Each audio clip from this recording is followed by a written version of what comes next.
The saddest birthdays are not the ones people forget. They are the ones someone promised to remember. I stared at the candles until the flames blurred behind a layer of tears I refused to let fall. The small birthday cake sat in the center of the dining table, untouched. The number 29 was written in delicate icing across the top. Outside the floor-to-ceiling windows of our Manhattan penthouse, thousands of city lights glittered against the night sky. The view was beautiful. It always was. Yet that evening it felt colder than ever. I checked my phone again. 8:42 p.m. No message. No missed call. No explanation. The restaurant reservation had been at 7. I had made it 3 weeks earlier. Nathan had promised he would be there. He had even smiled when he said it. That was why I believed him. The first hour passed slowly. The second passed even slower. Eventually I called the restaurant and canceled. I apologized to the hostess even though she had done nothing wrong. Then I carried the cake home and placed it on the table where it now sat like a reminder of every promise that had quietly disappeared over the years. Nathan Reed was not a bad man. That was the problem. If he were cruel, I would have known how to hate him. If he were careless, I would have known how to leave. Instead, he was kind in ways that did not matter and absent in ways that did. He paid attention to contracts, deadlines, investors, quarterly reports. Entire companies depended on him. Unfortunately, so did his wife. My phone finally lit up. My heart jumped before I could stop it. Nathan. A text message. Just 6 words. Running late. Do not wait up. I stared at the screen for several seconds. Then I laughed. A small sound. Empty. Tired. I looked around the penthouse. Everything looked perfect. Expensive artwork. Designer furniture. Fresh flowers replaced every week. Every luxury imaginable. Yet somehow the room felt hollow. The silence felt louder than the city below. I walked toward the window and wrapped my arms around myself. Somewhere across Manhattan, my husband was probably standing in a boardroom surrounded by people who believed he was successful. Maybe he was. But success had become a strange thing in our marriage. The more he achieved, the farther away he seemed. At 10:17 p.m., the front door finally opened. I heard footsteps. The familiar sound of Nathan setting down his briefcase. For a moment I remained facing the window. I did not have the energy to pretend everything was fine. Emily. His voice carried through the apartment. Calm. Professional. The same voice he used everywhere. I turned slowly. Nathan stood near the entrance wearing a dark suit. His tie was slightly loosened. His expression showed mild concern when he noticed the cake. Then he glanced toward me. I am sorry. The meeting went longer than expected. That was it. No flowers. No birthday wish. No realization of what he had missed. Just another apology delivered like a business memo. Something inside me shifted. Not dramatically. Not loudly. Quietly. Like a door finally closing. I looked at the candles. Most had already melted into the frosting. Then I looked back at my husband. It is okay, I said softly. Nathan nodded, relieved too quickly. He believed the problem was solved. He did not know that something had ended tonight. And for the first time in years, I stopped waiting for him to come home. The strange thing about heartbreak is that it rarely arrives all at once. Most of the time it arrives in small pieces. A forgotten dinner. An unanswered call. A promise that quietly disappears. Then one day you realize there is nothing left to break because it has already been breaking for years. The next morning I woke before sunrise. Nathan was asleep beside me. At some point during the night, he had come to bed without waking me. His phone rested on the nightstand. Even now, tiny notifications illuminated the screen every few minutes. Emails, messages, calendar alerts. The world always seemed to need something from him. I lay there for a moment watching the gray morning light spill across the room. Then I quietly got out of bed. The apartment was silent except for the distant hum of Manhattan waking up below us. I made coffee, watered the plants near the windows, fed the small white cat I had adopted 2 years earlier. Nathan barely noticed the cat existed. Yet, somehow she always waited beside the elevator every evening for him to come home. Hope was a stubborn thing. Around 7, Nathan entered the kitchen already dressed for work. Navy suit, white shirt, Perfect tie. Perfect appearance. Perfect CEO. Good morning, he said. Morning. He poured himself coffee and checked his phone simultaneously. The movement was so automatic that I doubted he even realized he was doing it. For several minutes, neither of us spoke. Then Nathan glanced up. I transferred money into your account. I looked at him. Why? For your birthday. My chest tightened unexpectedly. Not because he had forgotten. Because he thought money fixed remembering. You did not need to do that. I wanted to. Then his attention returned to the phone. Conversation over. I stared into my coffee cup. There had been a time when I would have explained why the gesture hurt. I would have tried. I would have asked him to understand. But lately every conversation felt like shouting across an ocean. Eventually you stop shouting. Around noon, I arrived at my design studio in Soho. The space was bright and welcoming. Samples covered the work tables. Fabric books lined the shelves. Large windows filled the room with natural light. For years this place had felt like my second home. Recently it had started feeling like my first. My assistant Chloe smiled when she saw me. How was your birthday? The question caught me off guard. I forced a smile. It was quiet. Chloe studied me for a second longer than necessary. Then she nodded. Smart enough not to ask further questions. The afternoon passed in meetings and project reviews. For several hours I almost forgot about the emptiness waiting at home. Almost. Then my phone buzzed. Nathan. I stared at the screen. My heart reacted before my mind could stop it. Hope again. Stubborn. Dangerous hope. The message contained only one sentence. I will be late tonight. I laughed softly. Not because it was funny. Because somehow it was exactly what I expected. I typed 3 words. Okay. Be safe. Then I deleted them. For nearly a minute, I stared at the empty message field. Finally, I locked the screen without replying at. Oh, it was a small thing. Insignificant, really. But as I set the phone down, I realized something had changed. Nathan would probably never notice I stopped texting back. And somehow, that realization hurt more than anything else. I used to think marriages ended with screaming, slamming doors, dramatic goodbyes. I know better now. Most marriages end quietly. One disappointment at a time. A week passed after my birthday. Then another. Life continued exactly as it always had. Nathan left before sunrise. Returned after dark. Answered emails during dinner. Took calls during weekends. Slept beside me without ever really being present. The only difference was me. I had stopped reaching for him. Stopped asking when he would be home. Stopped rearranging my schedule around promises he rarely kept. First the change felt strange. Then it felt peaceful. One Thursday afternoon, I stood inside a renovated gallery space in Brooklyn reviewing the final details of a project I had spent 6 months designing. It was the biggest independent contract of my career. The official opening would take place that evening. Local media would be there. Investors, architects, business owners. More importantly, it was the first project entirely under my name. No partners. No mentors. Just me. 3 months earlier, Nathan had promised he would attend. I remembered the exact moment. We had been eating breakfast. He glanced at the invitation and said, I would not miss it. Back then I believed him. By 6 o'clock, guests were already arriving. Soft music drifted through the gallery. Elegant lighting highlighted every detail I had carefully planned. People smiled, congratulated me, asked questions about the design. I answered automatically while checking the entrance every few minutes. Hope was stubborn.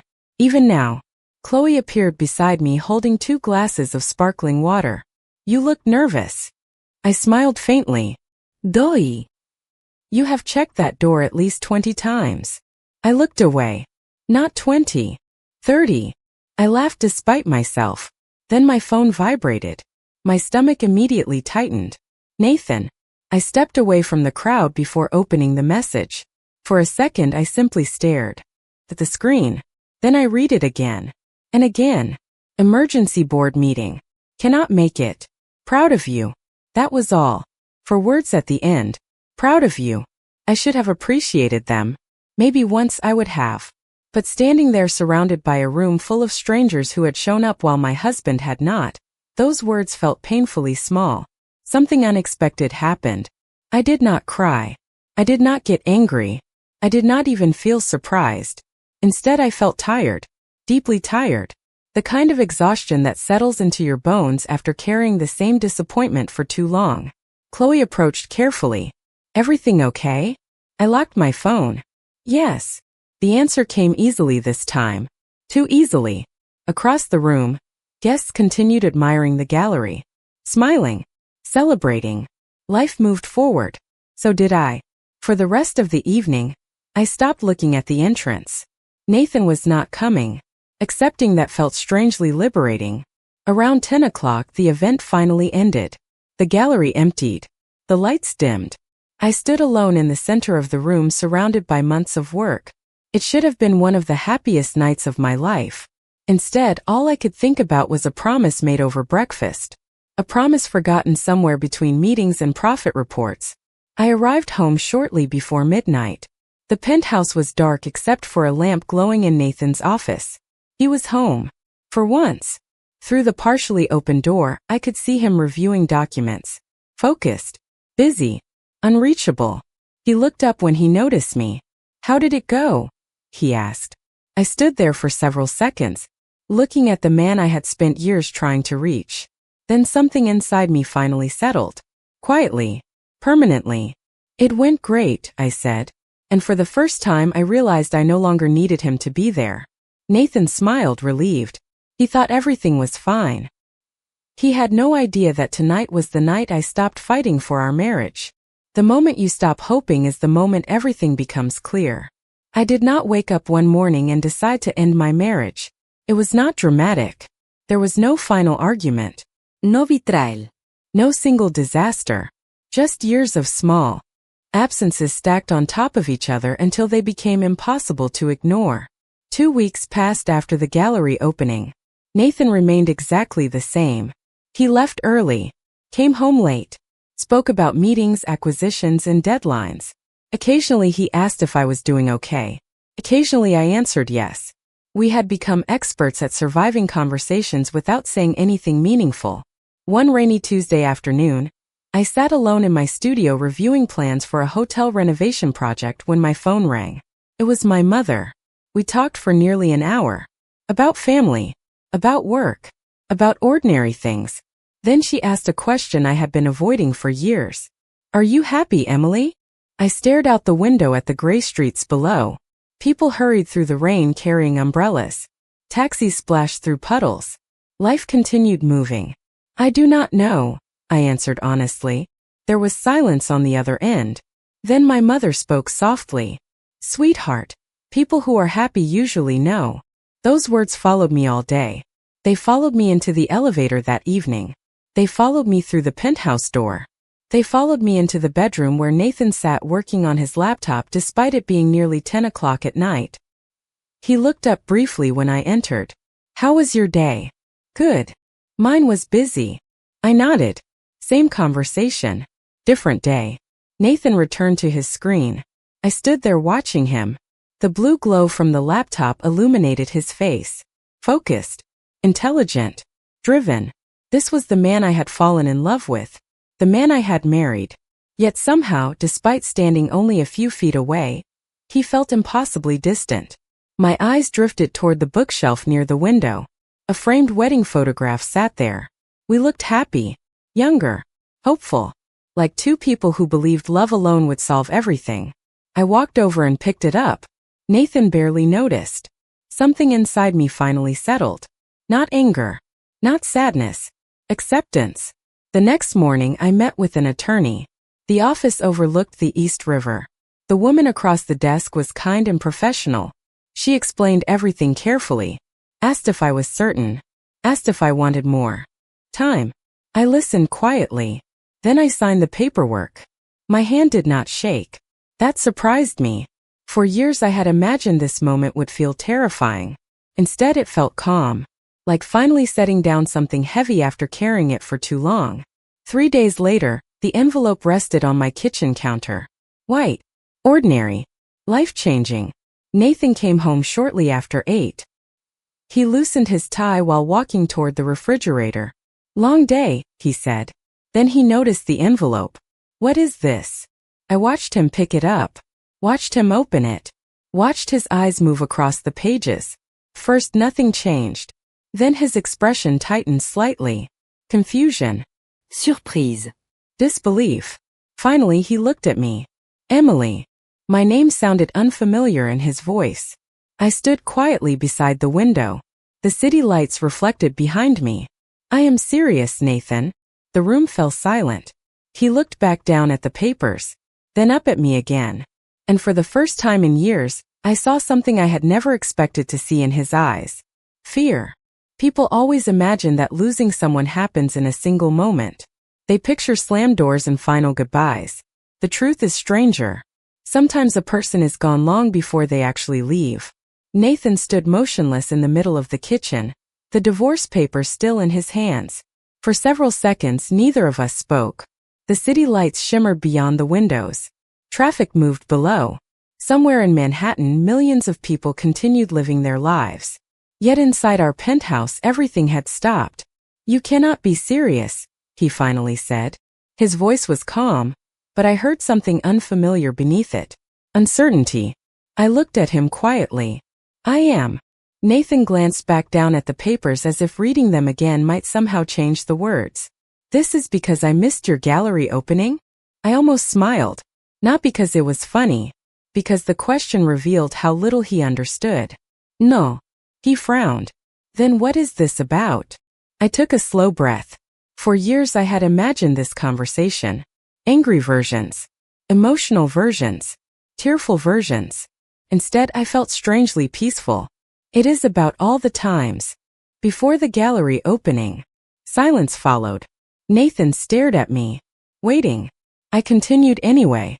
It is about birthdays. Anniversaries. Empty dinners. Unanswered calls.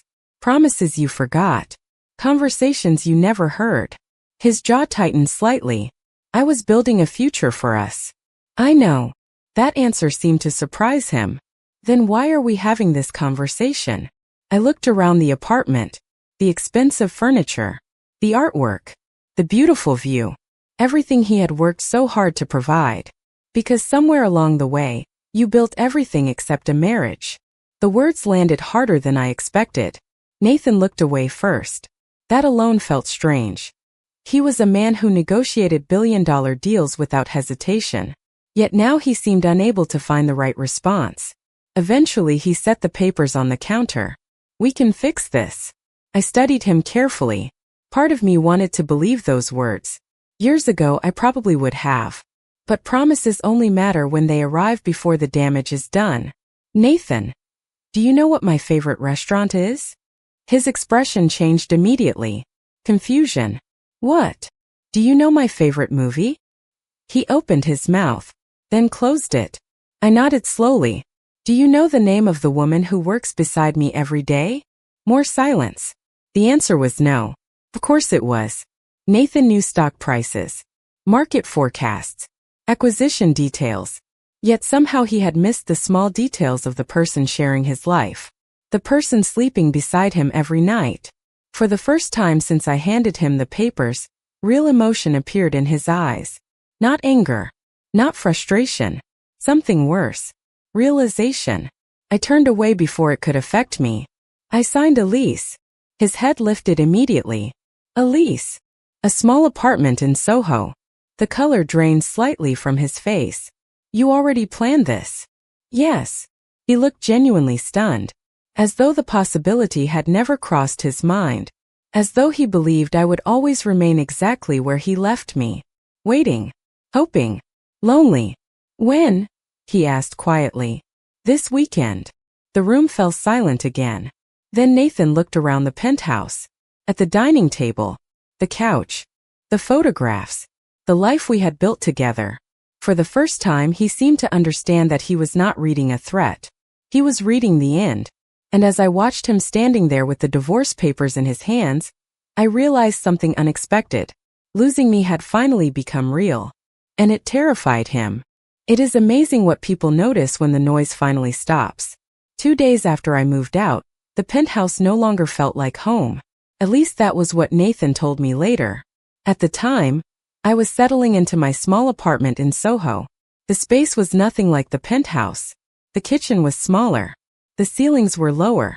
The view consisted mostly of brick buildings and fire escapes. Yet every night I slept better than I had in years. Meanwhile, Nathan remained surrounded by everything money could buy.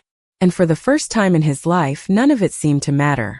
The first week after I left, he buried himself in work. That was his solution for everything.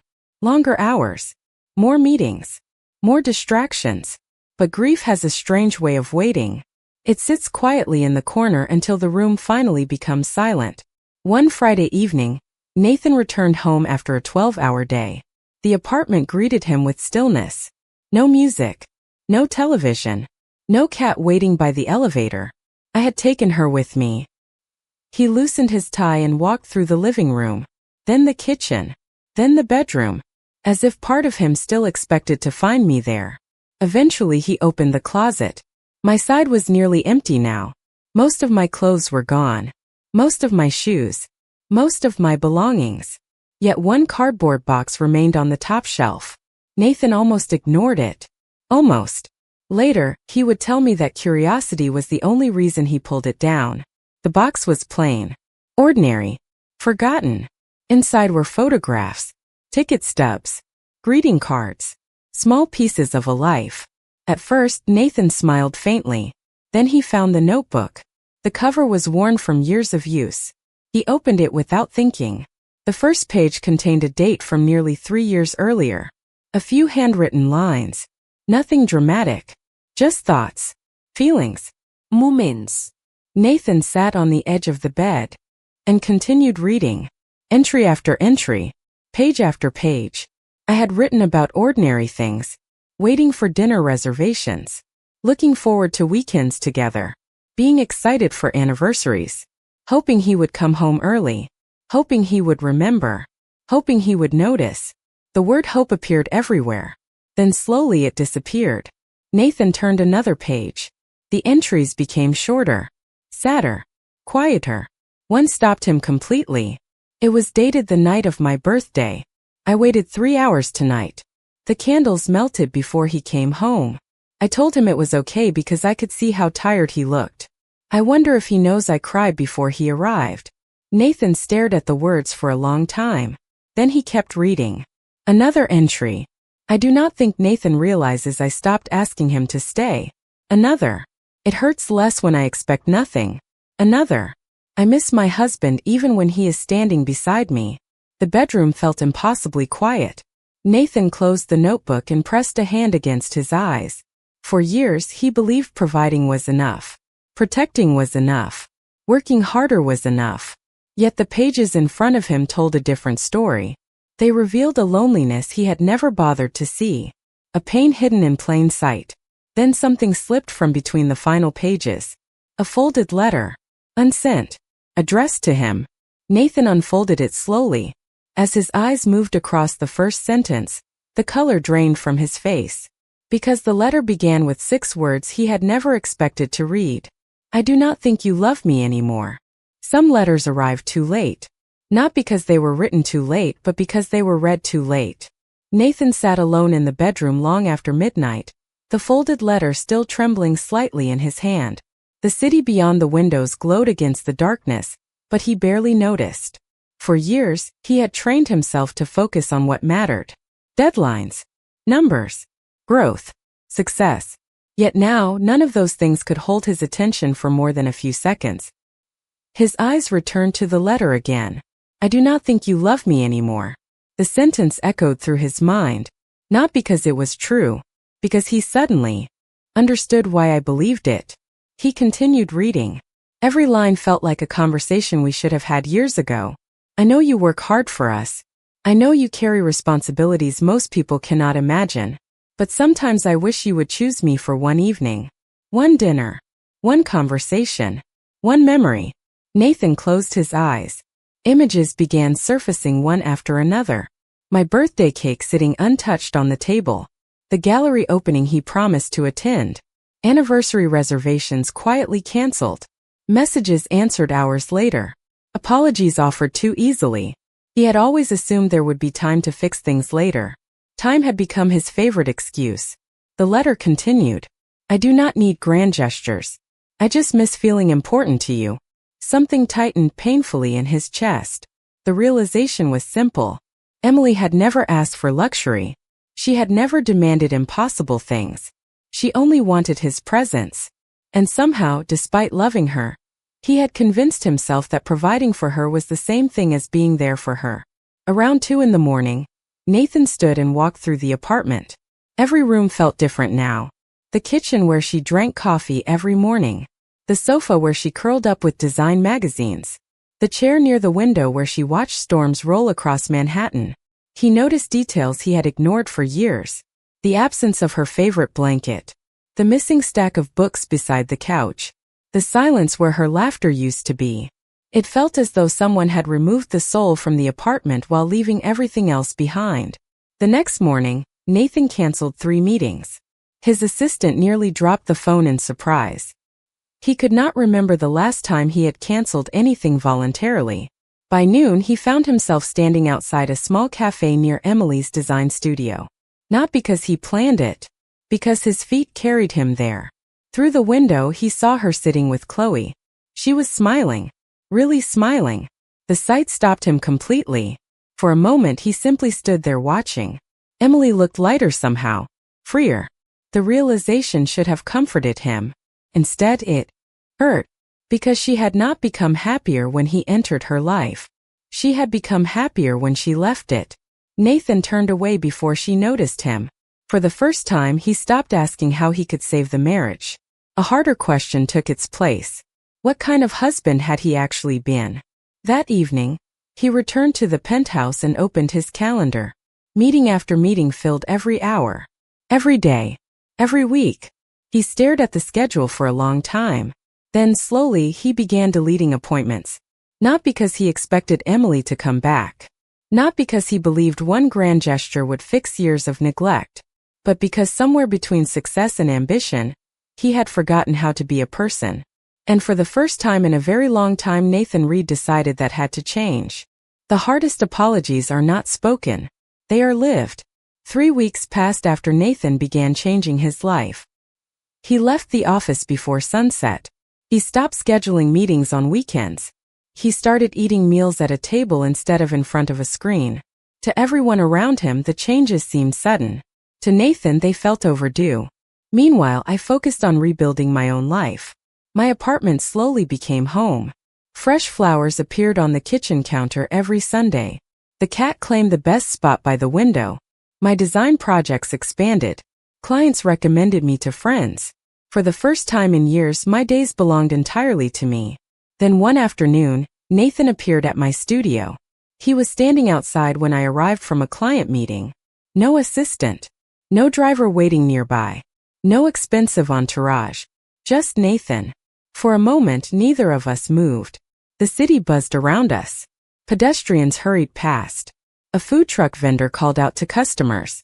Life continued as usual. Yet my heart immediately became unsettled. Emily. Hearing my name and his voice still affected me more than I wanted to admit. Nathan. He nodded. Can we talk? Months earlier, I would have agreed without hesitation. Now I paused. For a few minutes. Relief flashed across his face. We walked to a nearby park and sat on opposite ends of a wooden bench beneath rows of spring trees. Neither of us spoke immediately. Nathan stared at the ground for several seconds before finally looking at me. I read your notebook. I felt my stomach tighten. I figured you might. He nodded slowly. I also read the letter. The silence that followed carried years of unspoken emotions. Nathan looked different than before. Not physically. Something deeper. The constant tension that used to follow him everywhere seemed smaller now. I owe you an apology, he said quietly. I almost smiled. Nathan Reed was a man who negotiated with corporate giants. Yet those 6 words sounded more difficult than any business deal he had ever completed. You do not owe me anything. That is not true. His voice remained calm. Honest. I spent years convincing myself that love and sacrifice were the same thing. I thought working harder proved I cared. He shook his head slightly. I was wrong. I listened without interrupting. Not because I had forgiven him, because for the first time he was finally saying things I needed him to understand. Nathan took a slow breath. The worst part is that I loved you the entire time. My chest tightened unexpectedly. Then why did it feel like you did not? Pain crossed his expression. Real pain. Because I never learned how to show it. The answer lingered between us. Simple. Tragic. Honest. We sat quietly for a while. Wind moved through the trees overhead. Somewhere nearby, children laughed near a fountain. Eventually Nathan reached into his jacket and handed me a folded piece of paper. What is this? I asked. My calendar. I unfolded it carefully. Nearly every day was blank. No endless meetings. No late-night conferences. No packed weekends. I do not understand. Nathan looked at me steadily.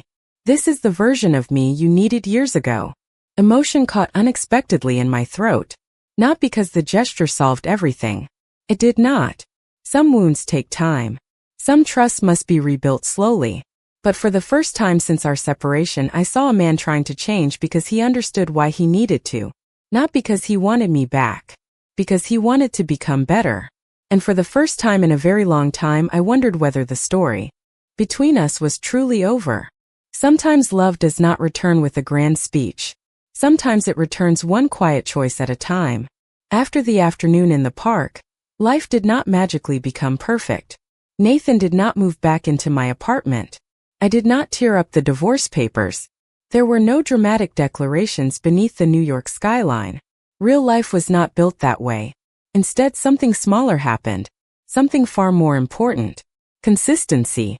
Over the following weeks, Nathan continued showing up. Not with expensive gifts. Not with surprises designed to impress me. He showed up with time. He attended my design showcase without being reminded. He stayed through the entire event.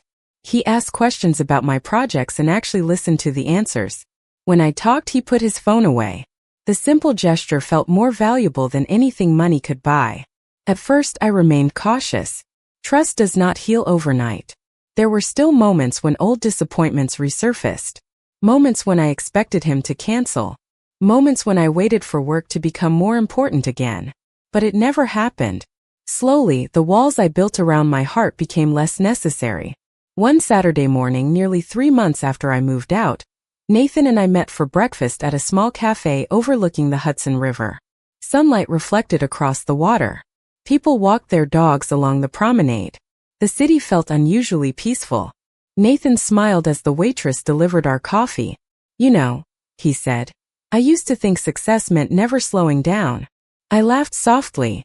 And now? He looked out toward the river. Now I think success is knowing who matters enough to slow down for. My chest tightened unexpectedly. Not because the words were perfect. Because they were true. We spent hours talking that morning. Really talking. About fears. Mistakes. Dreams. The future. Conversations that should have happened years ago finally found space to exist.